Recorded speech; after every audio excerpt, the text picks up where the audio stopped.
Fala aí, meu amigo rubro-negro, minha amiga rubro-negra, seja muito bem-vindo aí ao canal Mengão Pós-Jogo. Vamos fazer uma análise da partida de ontem do Flamengo, classificação para as quartas de finais da Taça Libertadores das Américas. Um jogaço que o Flamengo mais uma vez apresentou ontem. Vamos falar do nosso técnico, vamos falar de muita coisa, vamos falar aqui também sobre os protocolos que foram utilizados ontem no jogo lá em Brasília. Então tem muita coisa para a gente falar do jogo de ontem, mas primeiro eu quero pedir para você, com certeza, deixar teu joinha aí nesse vídeo, compartilhar esse vídeo e assinar o canal, cara. Assine o nosso canal. Se você estiver me vendo pelo computador, minha foto vai aparecer aqui no canto da tela, você clica na minha foto, torna-se aí assinante do canal, tá? Ou se estiver me assistindo pelo telefone celular, tem esse vermelhão aí embaixo onde está escrito inscrever-se. Só dá um cliquezinho aí, pronto, você se inscreve no canal, aciona o sininho da notificação também, para receber os vídeos novos. Sempre estaremos aqui fazendo análise das partidas do Flamengo, tá? Então vamos lá. Ontem, o Flamengo no primeiro tempo, por cerca de os primeiros 30 minutos do primeiro tempo, o Flamengo foi avassalador. O Flamengo fez o que tinha feito lá contra o Bahia no domingo. O Flamengo fez aquilo que todos nós, como torcedores do Flamengo, espera sempre ver da nossa equipe. Aquele time para frente que sufoca o adversário, que amassa o adversário. E o Flamengo já tinha jogado o Defensa e Justiça na lona. Essa que é a verdade. Defensa já estava nas cordas já, e o Flamengo ali o tempo todo massacrando. Fizemos 1-0, um gol de cabeça gerado por um escanteio. Flamengo, Rodrigo Caio foi lá e testou e fez 1-0. E aí, vamos abrir aqui um parêntese. E aí, Rogério Ceni? Escanteio não dá para treinar. O que nós vimos ontem foi uma jogada ensaiada no escanteio. Estava lá o Everton Ribeiro e o Arrascaeta para cobrar o mesmo escanteio. Isso confunde a cabeça do goleiro, Rogério Ceni. Não sei se você sabe disso, mas isso confunde a cabeça do goleiro. Porque o cara que é destro, daquela posição ali, ele pode querer bater direto, fechado. O cara canhoto vai bater um pouco mais aberto. Então o goleiro não sabia qual dos dois iriam cobrar o escanteio. E o Arrascaeta cobrou com uma perfeição que Deus lhe deu, né? E o Rodrigo Caio testou forte. Foi quase um chute a cabeçada dele. E o Flamengo abriu o placar ali, acho que com menos de 10 minutos da partida. Tivemos um pênalti escandaloso em cima do Gabigol. O cara dá um soco nas costas do Gabigol. Mas o Simon, que sempre foi torcedor do Internacional, o Simon, que não gosta do Flamengo, tá? Ele odeia o Flamengo, ele odeia o Gabigol, ele disse que não foi pênalti, foi uma jogada normal. Olha, sinceramente, o ódio que essas pessoas demonstram do Flamengo é algo assim impressionante. Aquilo ali não ser marcado um pênalti foi um absurdo de todos os absurdos, tá? Mas tudo bem, ainda bem que nós não precisamos desse pênalti para sairmos de lá classificados. E aí, como de praxe, né, parecíamos que estávamos nos livrando desse câncer, mas não. A defesa do Flamengo resolveu colocar um time que estava morto, combalido dentro de campo, que era o time do Defensa e Justiça. E aí aquela jogada bizarra, né? Onde o Diego atrasou aquela bola para o Diego Alves, e o Diego Alves, de forma displicente, tá? Displicente, deu um peteleco na bola, que acabou batendo no cara lá e entrando. E era o gol do empate do Defensa em Justiça. Ou seja, o Defensa em Justiça não fez absolutamente nada no jogo. Porque até o gol deles foi a gente que deu. Tá?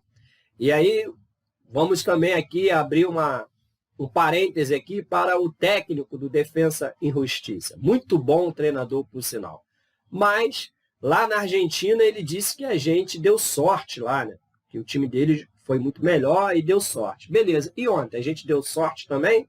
Ou dessa vez foram vocês que deram sorte? Porque no primeiro tempo, descer para o vestiário com o jogo empatado era uma mentira aquele placar. Mas o Flamengo, né, colaborou com isso daí. E a gente fica sempre naquela coisa, pô, será? Como é que esse time volta para o segundo tempo? Porque a gente estava acostumado já a ver o Flamengo morrer no segundo tempo por causa do Rogério Ceni. E vamos lá. Se o técnico ontem do Flamengo era Rogério Ceni, estaríamos hoje aqui, com certeza, lamentando a desclassificação do time. Porque o Rogério Ceni, ele não fazia leitura nenhuma de jogo. E o BKSS, ele é um técnico muito bom. Tanto é que ele percebeu que o carinha que estava lá marcando o Bruno Henrique, ele não tinha a mínima condições de marcar o Bruno Henrique. E já estava até com cartão amarelo, porque o Bruno Henrique estava deixando ele sempre na poeira. O que ele fez? Com 22 minutos de jogo, ele fez a primeira substituição. Ou seja, ele é um técnico que, além de fazer leitura correta do jogo, ele tem coragem. Diferente de alguns treinadores, né, aqui do Brasil que não tem a coragem que o técnico do Defensa ontem teve em fazer uma substituição com 22 minutos de jogo, que ele viu que era necessário fazer. E com essa substituição ele conseguiu anular o time do Flamengo. O Flamengo volta para o segundo tempo com muitas dificuldades. O Flamengo já não era mais aquele time que estava amassando o adversário. Apesar de que o Defensa e Justiça no segundo tempo também nada fazia. Tá? Nada fazia. Mas o Flamengo tinha muita dificuldade para entrar na defesa do Defensa. E aí é que vem o dedo do técnico. Porque nós já falamos aqui no canal várias vezes que com o Rogério Ceni, para um time ganhar do Flamengo, bastava vir jogar com uma linha baixa e explorar o contra-ataque, que ele ia ganhar. Por quê? Porque o Rogério Ceni não sabia fazer leitura de jogo. Com o Rogério Ceni, o Flamengo não sabia furar uma defesa. Nós perdemos para Fluminense, Bragantino, Atlético Mineiro, perdemos para o Juventude, mas esse daí eu vou até dar uma colher de chá, porque aquele jogo ali não era nem para ter acontecido. Tá? Perdemos esses jogos justamente por quê? Porque os times se fechavam. Jogavam no contra-ataque e o Flamengo não sabia abrir a defesa. Mas o Renato Gaúcho ontem fez a leitura correta do jogo. Ele viu que o Flamengo estava com muitas dificuldades para abrir a defesa dos caras. O Flamengo também não sofria tanto contra-ataque, mas também não conseguia entrar. E aí o que ele fez? Ele fez aquilo que o Rogério Ceni nunca fez, tirar o Everton Ribeiro quando ele está mal. O Renato foi lá, tirou o Everton Ribeiro, colocou o Michael aberto pela direita, na posição do Everton. E aí não demorou nem 2, 3 minutos que o Michael estava em campo, ele me acerta aquele balaço no travessão, que se aquela bola ali entra, era outro golaço do Michael. Ele me acerta aquela bola no travessão e na volta o Arrascaeta dá um voo e mete de cabeça o segundo gol. O gol que começou a dar uma tranquilidade ao time do Flamengo. Né? Ou seja, o técnico fez a leitura correta de jogo. E aí depois ele botou o Vitinho no lugar do Bruno Henrique. E aí vamos lá, Bruno Henrique jogou pra caramba. Pra mim foi o melhor do jogo. Eu até discordo que o Arrascaeta tenha sido o melhor da partida, até porque o Arrascaeta, na minha opinião, não fez um bom jogo. Não fez. Em alguns momentos, ele se tornou uma figura meio que apagada no jogo. Depois do gol que ele fez, aí sim ele deu uma melhorada. Mas antes do segundo gol do Flamengo, o Arrascaeta, assim como o Everton Ribeiro, eram os dois que estavam destoando do time do Flamengo.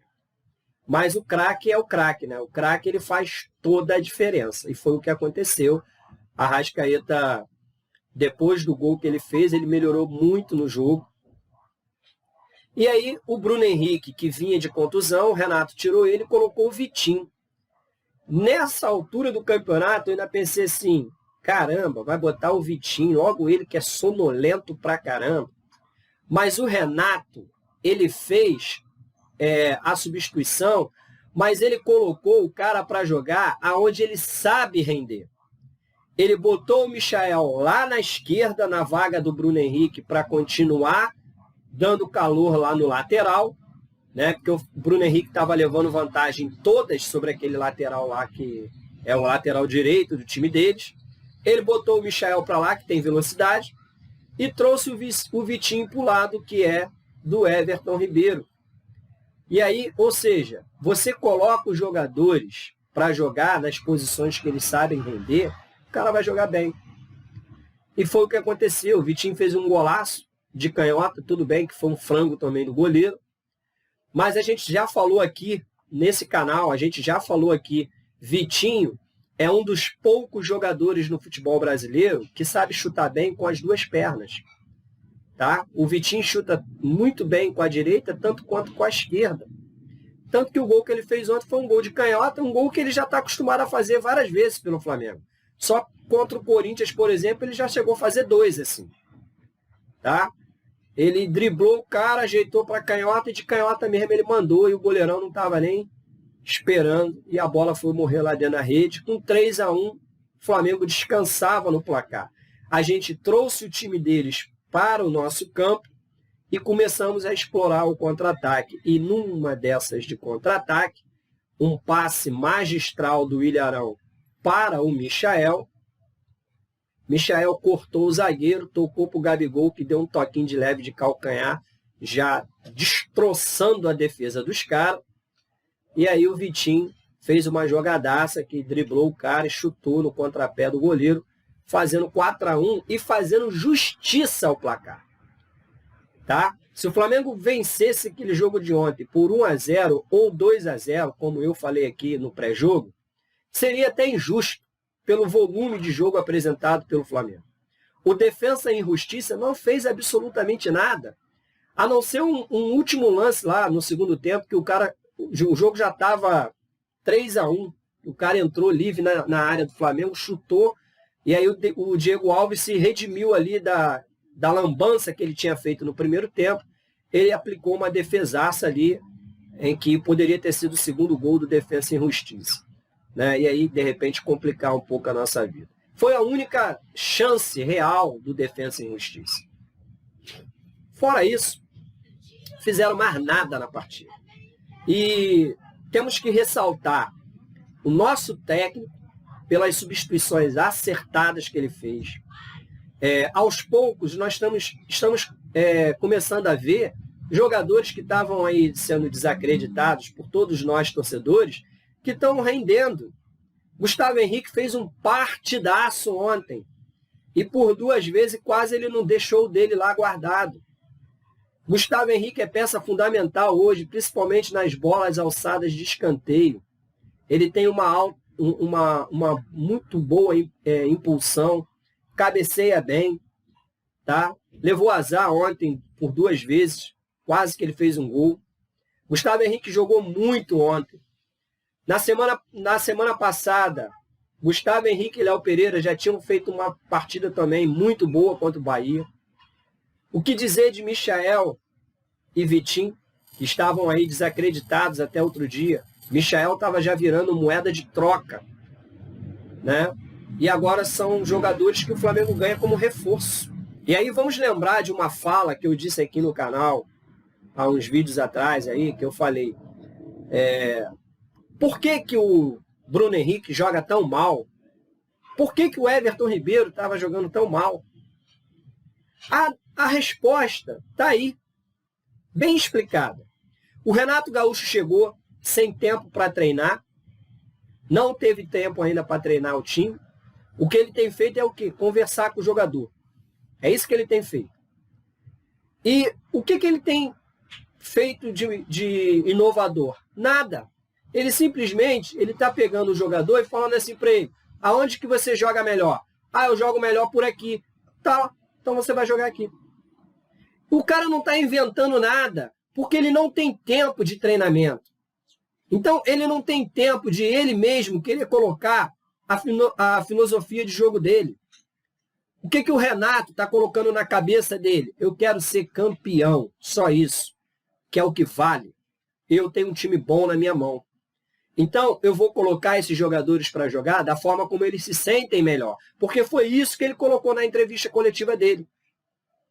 Eu estou conversando com o jogador, vendo se o jogador se sente melhor naquela posição.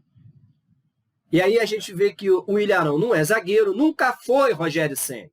Nunca foi zagueiro. Só nessa tua cabeça retardada que o Ilharão era zagueiro. Aí nós temos hoje o Ilharão jogando na posição de origem onde ele gosta de jogar. E aí vamos lá. Eu vou citar um exemplo aqui. Eu sou professor, eu dou aula de matemática. Imagine eu chegar na minha escola e a diretora dizer para mim que a partir de hoje eu tinha que dar aula de português. Pô, não gosto de dar aula de português. Não sei dar aula de português. Mas eu teria que dar aula de português, porque senão eu vou perder minha matrícula e tal, vou perder meu emprego. Então, o que eu ia ter que fazer? Dar aula de português. Ia ficar bom? Não, não sou professor de português, não me formei em português. Eu ia ter que pegar uma gramática, ficar lendo lá para aprender alguma coisa, para ensinar algumas bobagens para os alunos. Porque era isso que o Rogério Ceni fez com o Ilharão. Colocou o cara para jogar numa posição que não é dele. E o cara fez o quê? Não, então tá, tudo bem, eu vou colaborar com a equipe, eu vou ficar aqui. Até para eu não ficar fora do time. Mas não estou satisfeito. E aí a gente viu o que aconteceu por diversas vezes. Falhas e mais falhas do Ilharão na defesa. Por que agora ele está jogando melhor? Porque agora ele está na posição de origem dele. A saída de bola do Ilharão é muito boa. A gente ganha com isso. Por que Léo Pereira e Gustavo Henrique estão melhorando? Porque são zagueiros. Zagueiro tem que jogar de zagueiro. E algumas vezes o Rogério Ceni colocou o Léo Pereira de lateral esquerdo. Então é complicado você imaginar um negócio desse. O Domi botou o Rodrigo Caio de lateral direito. A gente tomou um vareio do Atlético Goianiense. Tem noção disso? Então, o que o Renato está fazendo é não inventar. Ele simplesmente não inventa. Ele chegou lá, ó, Gabigol é centroavante, Diego Alves é goleiro, pronto, acabou, é isso aí. Não tem que ficar inventando. E aí a gente está vendo aí jogadores que estavam até outro dia sendo marginalizados por nós torcedores, inclusive por mim aqui, que sempre critiquei alguns deles, hoje rendendo pra caramba, e a gente tendo que chegar aqui e render elogios e entrar naquela brincadeira do nunca critiquei. Por quê? Porque agora a gente tem um técnico lá que jogou bola pra caramba, e ainda por cima jogou muita bola com essa camisa, tá? Que chega lá e fala pro jogador, onde é que você quer jogar? Eu quero jogar aqui, então vai jogar aqui. E me apresente resultado. Porque dizer que o Renato Gaúcho treinou o Flamengo, não, ele está apenas organizando o time. Só isso. Se Rogério Ceni ou o Domenech não tivessem inventado nada, tivessem chegado aqui, só dado continuidade ao que Jorge Jesus vinha fazendo, talvez o Domenech tivesse como técnico do Flamengo até hoje, de repente, e ganhando tudo. Mas não, quiseram chegar aqui e inventar com menos de 3 dias de treinamento. Pô. O Flamengo volta a jogar pela Libertadores no dia 13 de agosto. Só que domingo agora já tem jogo contra o São Paulo pelo Brasileirão. Na outra semana já tem jogo contra o ABC pela Copa do Brasil. Então, ou seja, o cara não tem semana cheia de treinamento. Então, para que inventar, cara? Não inventa. Que foi o que ele vem fazendo. Tá? Foi o que ele vem fazendo. Agora, ontem nós tivemos a volta, né, da Magnética, ainda muito fraquinha, claro. O estádio estava bem vazio ontem, também com o preço do ingresso e ainda tendo que as pessoas apresentarem teste de PCR negativo, que não é um exame baratinho, pelo contrário.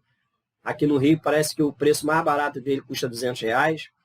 Então, assim, é óbvio que não iríamos ter estádio cheio, com certeza não.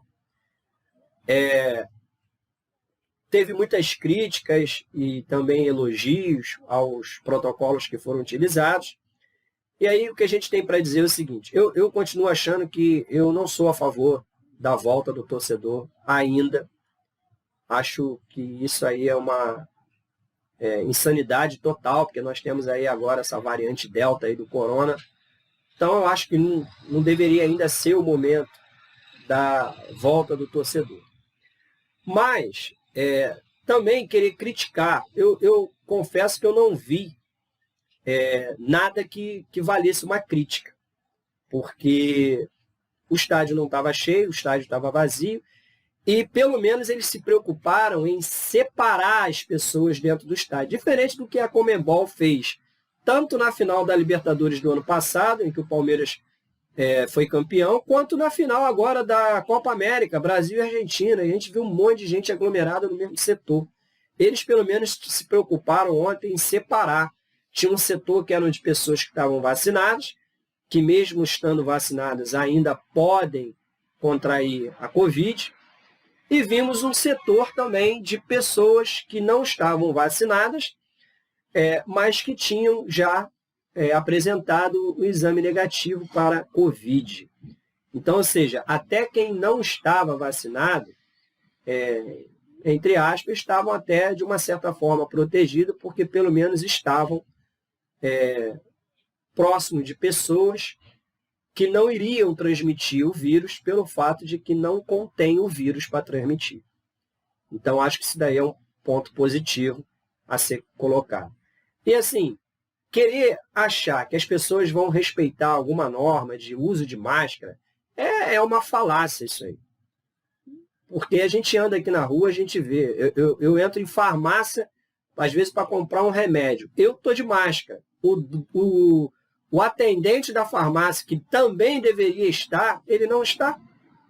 Então, assim, aonde a gente deveria ver o exemplo, a gente não vê, né?